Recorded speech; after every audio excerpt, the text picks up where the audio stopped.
The United States Senate passed a bipartisan resolution affirming the recognition of Tibetan Buddhist leaders, including the Dalai Lama, and the preservation of Tibetan religious authority free from external political influence. That, of course, was a direct rebuke to the People's Republic of China. And the idea that a soul might return to the body might return to the earth in a new body lies at the heart of Tibetan Buddhism. But the figure of the Dalai Lama adds complexity to this doctrine.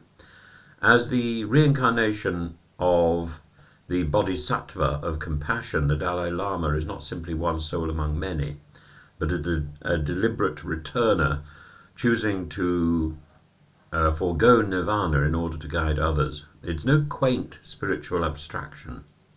In July 2025, as he approached his 90th birthday, the present 14th Dalai Lama declared that not only would there be a 15th, but that his own office, the Gadan Phodrang Trust, will determine who it is. China, predictably, has objected.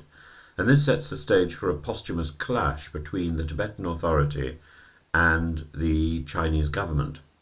So this isn't merely about religion. Since the 17th century, the Dalai Lamas have embodied a fusion of political and spiritual authority, and their identification has traditionally relied on mystical signs, dreams, visions, the ability to recognize objects from a previous life. And this is how a boy born in a remote village in 1935 became the spiritual leader of Tibet today.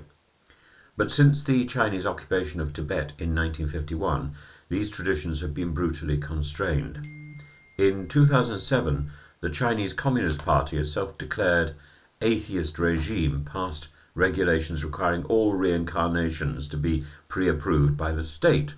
And as the current Dalai Lama has wryly noted, if the party is so interested in reincarnation, perhaps they should search for the return of Matstong. In reality, China's desire to control the next Dalai Lama is a matter of sovereignty, not spirituality. Tibet is not just territory, it is civilizational identity, and to control the reincarnation process is to claim control over the soul of a people. We've seen this before. In 1999, when the Panchen Lama, the second highest figure in Tibetan Buddhism, died, the Dalai Lama recognized a young boy as his successor. Days later, that boy vanished, and he's not been seen since. China appointed its own Panchen Lama, who is widely rejected by Tibetan Buddhists as a political puppet.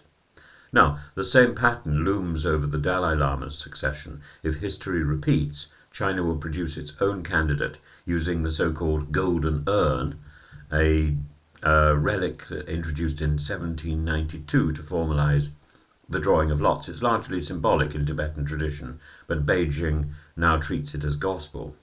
The Gadin Phodrang, by contrast, has committed to choosing a successor outside China, possibly even in India, where the Tibetan government in exile is based.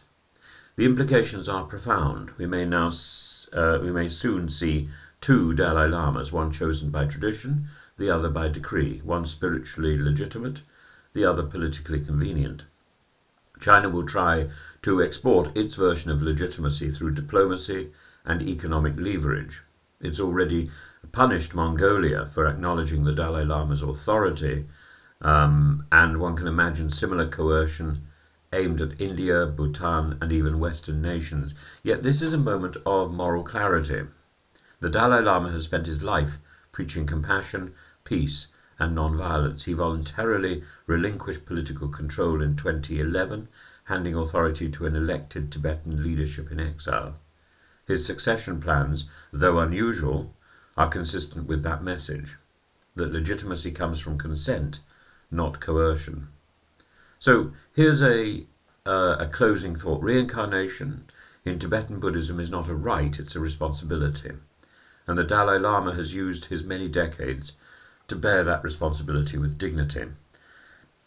What happens after death, and whether the present Dalai Lama is involved in the living mummification ceremonies or all of that, it's something this is not part of the Chinese political regime, and the Dalai Lama, what happens after his death, will determine not only the future of Tibet but the credibility of the international community's commitment to religious freedom. Will the world recognize the voice of a people or the decree of a regime? And that's the question that reincarnation now poses.